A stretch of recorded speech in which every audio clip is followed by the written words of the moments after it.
Interview ਨਹੀਂ ਦੇਣਾ ਨੇ ਸੀਰੀਅਸ ਕਿਉਂ? ਮੈਂ ਚੁੰਡੀਆਂ ਵੱਢ ਨਹੀਂ ਚੁੰਡੀਆਂ ਤੁਸੀਂ ਵੱਢ ਨਹੀਂ ਸਕਦੇ ਤੇ ਫਿਰ ਇੰਟਰਵਿਊ ਕਿਉਂ ਨਹੀਂ ਦੇਣਾ? ਵੈਸੇ ਦਿਲ ਨਹੀਂ ਕਰਦਾ ਦਿਲ ਕੀ ਕਰਦਾ? ਦਿਲ ਕਰਦਾ ਬਸ ਕੰਮ ਕੁਮ ਕਰੀਏ ਕੀ ਕੰਮ ਕਰਦੇ ਹੋ? ਆਫਿਸ ਬੋਏ ਆਫਿਸ ਬॉय ਜੀ ਤੇ ਛੁੱਟੀ ਦਾ ਟਾਈਮ ਹੈ? ਨਹੀਂ ਬ੍ਰੇਕ ਦਾ ਟਾਈਮ ਸੀ ਅੱਛਾ ਰਾਤ ਦਾ ਟਾਈਮ ਜੀ। ਅੱਛਾ ਅੱਛਾ ਕਿਹੜੇ ਆਫਿਸ ਵਿੱਚ ਕਰਦੇ ਹੋ? ਇਹ ਇੱਥੇ ਹੀ ਹੈਗਾ ਆਫਿਸ ਪੁਲਿਸ ਸਾਈਡ ਤੇ ਕਾਲ ਸੈਂਟਰ ਹੈ। ਅੱਛਾ ਵੈਸੇ ਇਸ ਟਾਈਮ ਤੇ ਹਮੇਸ਼ਾ ਕਾਲ ਸੈਂਟਰ ਦੇ ਹੀ ਬੰਦੇ ਲੱਭਦੇ ਹੈਗੇ ਨੇ। ਮੈਨੂੰ ਐ ਦੱਸੋ ਕਿ ਕਿੰਨਾ ਪੜ੍ਹੇ ਹੋ? ਮੈਂ 5 ਕਲਾਸਾਂ ਕੀਤੀ ਹੈ ਅੱਗੇ ਕਿਉਂ ਨਹੀਂ ਪੜ੍ਹੇ?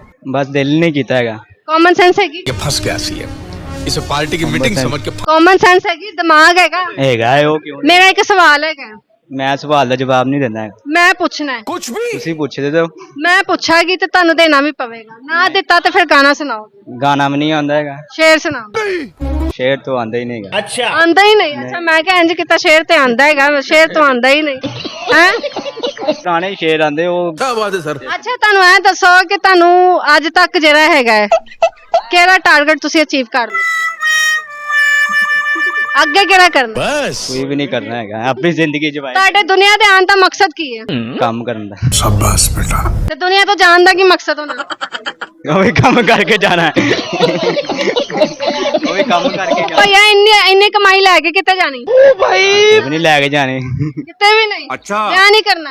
ਵਿਆਹ ਤੇ ਕਰਾਣਾ ਹੈਗਾ ਕੋਈ ਲੱਭੇ ਤੇ ਕਰਵਾ ਲਾਂਗੇ ਕਿਹੋ ਜਿਹੀ ਲੱਭਣੀ ਹੈ? तू समझा ਬਸ ਕੋਈ ਸੋਹਣੀ ਜਿਹੜੇ ਕਹਿੰਦੇ ਨਾ ਸੋਹਣੀ ਸੋਹਣੀ ਤੇ ਜਿਹੜੀ ਡਿਮਾਂਡ ਰੱਖਦੇ ਉਹਨਾਂ ਨੂੰ ਕੁਝ ਹੀ ਲੱਭਦੀ ਹੈ। ਅੱਛਾ ਜੀ ਕੁਝ ਹੀ ਲੱਭ ਹੀ ਨਾ ਜਾਏ ਅੱਛਾ ਫਿਰ ਨਹੀਂ ਗਾਣਾ ਸੁਣਾਣਾ? ਗਾਣਾ ਨਹੀਂ ਕੋਈ ਚਲੋ ਕੋਈ ਗੱਲ ਨਹੀਂ।